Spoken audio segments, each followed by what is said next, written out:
આજના પાવન પર્વે અવસર પર હું અહીં પધારેલા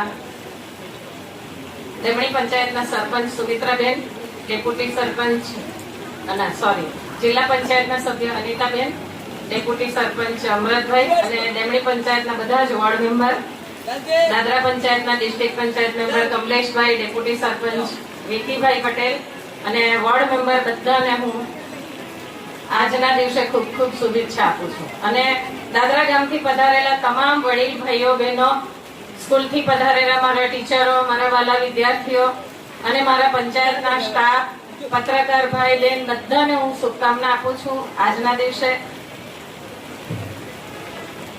આદરણીય ગ્રામ પંચાયતના માનનીય સભ્ય શ્રી, મુખ્ય મહેમાન ઉપસ્થિત, મહાનુભાવ અધિકારી શ્રી, આચાર્ય, શિક્ષક મિત્ર તથા વહાલા દાદરા ગામના ભાઈ બહેનોને, પ્રિય વિદ્યાર્થી, આપ સૌનું સ્વતંત્ર દિવસની હાર્દિક શુભકામનાઓ. આજે આપણે સૌ અહીં આપણા દેશના 80મા સ્વતંત્ર દિવસની ઉજવણી માટે એકત્રિત થયા છીએ.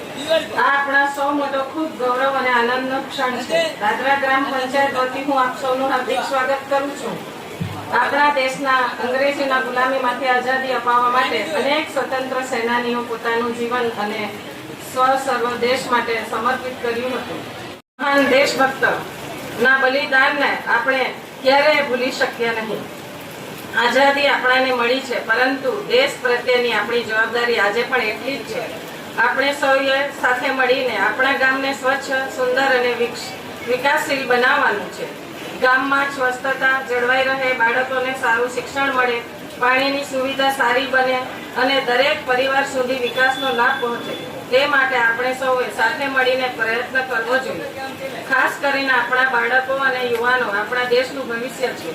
તેઓ સારું શિક્ષણ મેળવે, મહેનત કરે અને સારા નાગરિક બને, આપણે સૌની જવાબદારી છે. આપણા ગામના વિકાસ માટે ગ્રામ પંચાયત હંમેશા લોકોની સાથે રહીને કામ કરતી રહેશે. ગામના દરેક નાગરિકોને સહકાર મળે અને સાથે અમારો મોટો ખૂબ જ મહત્વ છે. અંતમાં આજે આ સુંદર કાર્યક્રમનું આયોજન કરવા બદલ તમામ મહાનુભાવો, ગ્રામ પંચાયતના સભ્યશ્રીઓ, અધિકારીશ્રીઓ, શિક્ષક મિત્ર, કર્મચારીઓ, ઉપસ્થિત તમામ ભાઈ બહેનોનો હું દિલથી આભાર માનું છું. ચાલો આપણે સૌ સાથે મળીને દેશની પ્રગતિ અને આપણા દાદરા ગામના વિકાસ માટે એક સાથે આગળ વધીએ.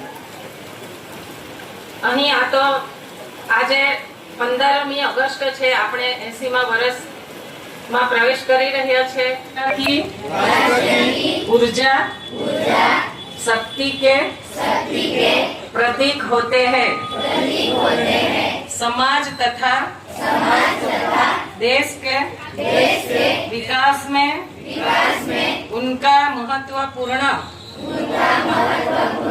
योगदान होता है. अंत ही नशा मुक्त भारत अभियान में आज हम यहाँ शपथ लेते हैं कि न केवल अपना समुदाय, परिवार, मित्र बल्कि स्वयं को भी नशा से दूर रखेंगे. मैं प्रतिज्ञा करता हूँ अपने जिले, अपने राज्य और अपना देश को नशा मुक्त रखने में अपनी क्षमता अनुसार हर संभव प्रयास करूंगा.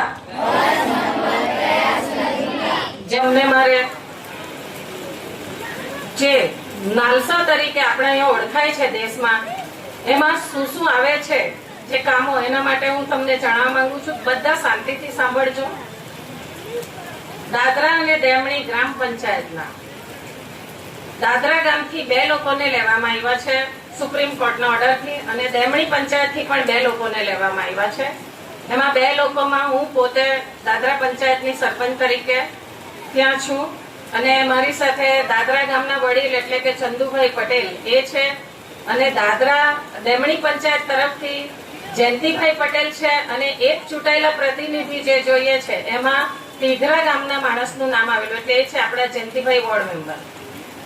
અમે 4 જણા છે એ દાદરા ગામમાં જે પણ દાદરા અને દેમણી ગામમાં એવા કોઈ પણ પ્રકારના કામ આવશે, જેમ કે ઘરેલું હિંસામાં કદાચ સાસુ વહુનો ઝઘડો હોય, પતિ પત્નીનો ઝઘડો હોય, કે સાસુ નણંદનો ઝઘડો હોય, કે દિયર ભજાઈનો ઝઘડો હોય, એવા કોઈ પણ ઝઘડા હોય એ આજ પછી નહીં તો તમારે પોલીસ સ્ટેશન જવાની જરૂર કે એની કોર્ટમાં જવાની જરૂર, એનો નિકાલ દાદરા પંચાયતમાં કરવામાં આવશે. એવી કાયદાકીય એના માટે લખાણ પણ કરવામાં આવશે અને વધારે જરૂર પડી તો આપણે પોલીસને પણ એમાં બોલાવી શકીએ, કોર્ટથી વકીલને પણ બોલાવી શકીએ. આ એક કાયદો છે. બીજો છે જમીન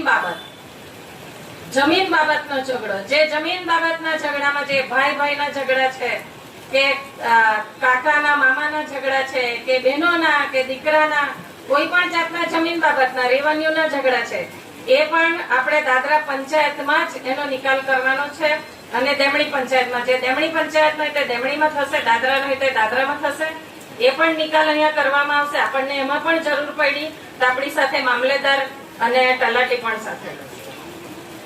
ત્રીજો મુદ્દો છે છૂટાછેડા, જે સૌથી ભારી અને મહત્વનો છે. છૂટાછેડા એના માટે પણ તમારે કેથે જવાની જરૂર નથી, દાદરા પંચાયત ને દેમણી પંચાયતમાં આવવાનું છે.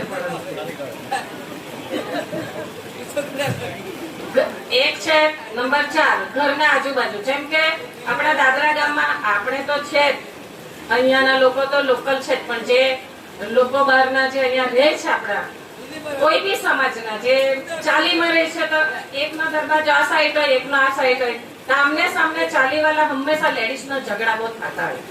કોઈ બી વસ્તુ પર એ લોકોનો ઝઘડો થતો હોય, એનો નિકાલ પણ દાદરા પંચાયતમાં કરવામાં આવશે.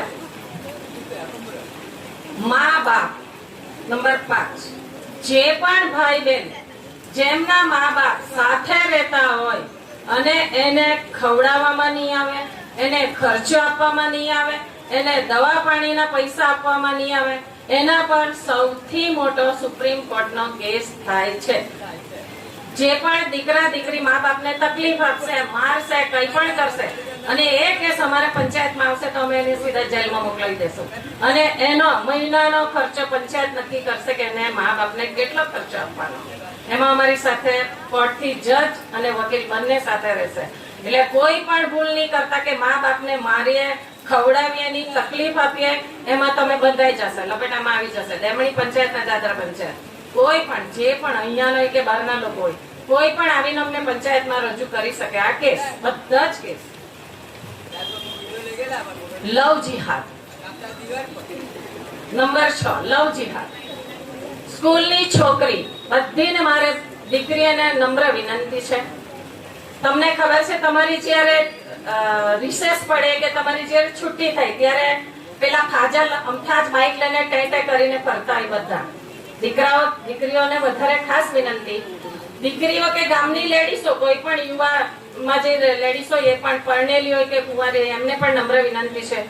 અહીંયા લવ જિહાદમાં મુસ્લિમ લોકો બહુ ઘણી ચોકલેટ, કેડબરી બધું આપીને છોકરીને ફસાવતી હોય, તો એમાં પડવું નહીં, કોઈની વસ્તુ લેવી નહીં. તમે જોયું હશે આ કાગળ ફરિયામાં એક સેલૂન હતું અત્યારે, એ સેલૂન મોમેડનનું હતું. એ સેલૂનમાં છોકરાઓ દેખાય તો એવો કે આપણને લાગે કે આ મોમેડન મળે જ નહીં, અને પછી હવે થોડાક દિવસમાં જોયું તો એનો જ રિપોર્ટ આવી ગયો. એ સેલૂનના નામ પર અહીંયા દાદરામાં છોકરીઓને લવ જિહાદમાં ફસાવતો હતો. એટલે નમ્ર વિનંતી છે, કોઈ પણ સેલૂનમાં જાઓ, પાર્લરમાં જાઓ તો વિચારીને જાઓ, પૂછીને જાઓ. કોઈ પાસે આજુબાજુથી તમે એ કરાવો. હા, બીજું એક સોરી ભૂલી ગઈ, કોઈ પણ જમીનના ને ઘરના ઝઘડા હશે તો એ ઝઘડા અહીંયા જ આવીને ફેસલો નહીં થશે. અમે પંચાયત વાળા જોવા પણ આવશું ત્યાં કે જગ્યા પર હું છું. લવ જિહાદમાં કોઈએ પડવાનું નહીં, નહીં તો આ લોકો છોકરીઓને લઈ જાય ને બહાર વેચી કાઢે છે. તો પછી મા બાપને ચિંતા, ગામને ચિંતા, એના કરતા આપણે ચેતીને રહેવું. ખાસ કરીને ભણવાવાળી છોકરીઓને મારી નમ્ર વિનંતી છે, 16 થી 17 વર્ષની છોકરીઓને આ ફસાવામાં બહુ આવે, એના પર ધ્યાન રાખવું. 16 વર્ષની છોકરીઓને, બાલિકા જેઓના લગ્ન કરી દેવામાં આવે છે, એના પર પણ સૌથી મોટો કેસ થાય છે. 19 વર્ષ થાય ત્યારે જ કોઈ પણ દીકરીના લગ્ન કરવા જોઈએ, નહીં તો આમાં મા બાપને પણ હવે પછી સજા કરવામાં આવશે. ત્યારે એને બચાવવા કોઈ નહીં આવે. આ તમામ મુદ્દાઓ સુપ્રીમ કોર્ટના છે. ઓર્ડર મુજબ આદેશ આપેલો છે. ઉપરાંત જણાવેલા તમામ મુદ્દાઓને નિરાકરણ દાદરા દેમણી પંચાયતમાં જ કરવામાં આવશે. તો તમામ બધા ભાઈઓ બહેનોને મારી નમ્ર વિનંતી છે કે આ બધા જે મુદ્દા છે એના પર ધ્યાન આપે અને આજના 15મી ઓગસ્ટના દિવસે સ્વતંત્ર દિવસના દિવસે આપણો ભારત દેશ આઝાદ થયેલો હતો. ત્યારબાદ આપણાને આઝાદી મળી હતી દેશને. અને દાદરા ગામમાં કામ પણ ખૂબ જ સારા થઈ રહ્યા છે. દાદરાના રસ્તા પણ હવે વરસાદ ખુલે એટલે બધા બની જશે.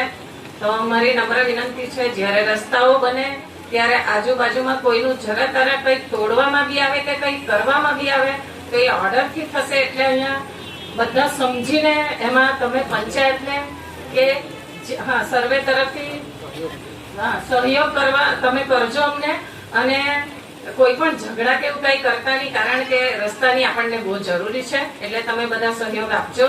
અને ગામમાં જે આ કમલેશભાઈ કહ્યું તે પ્રમાણે કચરો જે પેલા 5-10 રૂપિયા તમે પડીકા ખાય છે, તમે મેગી મસાલા ને બધું, તમે મેગી કેવી રીતે બને જોઈ છે? છોકરાઓ કીડાથી બને છે. શું કામ મેગી ખાય? તમે મેગી ખાય, કુરકુરે ખાઈને કચરો રસ્તામાં ફેંકે, ગામમાં કચરો થાય, સાફ સફાઈ નહીં રહે. એના કરતા આપણે એ વસ્તુ ખાવી નહીં, સાફ સફાઈ રાખવું, ગામ સાફ રહેશે. આપણે બધા ગામમાં લોકો સાફ સફાઈ રહેશે તો લોકોનું જે બીમારીઓ નહીં થશે અને બધા સારા રહેશે. કેમ કે અત્યારે ડેન્ગ્યુના ને એવા મચ્છર પણ નીકળતા છે, કેથે નીકળ્યા છે, મારી ટીમે કાઢ્યા છે. તો આ બધી વસ્તુ પર હું તમને બધાને કહું છું કે બધા ધ્યાન આપજો. અને આ રીતે બધા પ્રોગ્રામમાં તમે આવ્યા અને અમારા પ્રોગ્રામને સફળ બનાવ્યો. તમામ પંચાયતના, દાદરા દેમણી પંચાયતના મેમ્બર, ગામના લોકો, ટીચરો, મારા વાલા વિદ્યાર્થીઓ, વડીલો બધાને ખૂબ ખૂબ 15મી ઓગસ્ટની શુભકામના, શુભેચ્છા. અને કોટી અમારા સ્વતંત્ર સેનાની બધાને જે એમણે પણ દેશ માટે બલિદાન આપ્યું, અમને કોટી વંદન અને નમન.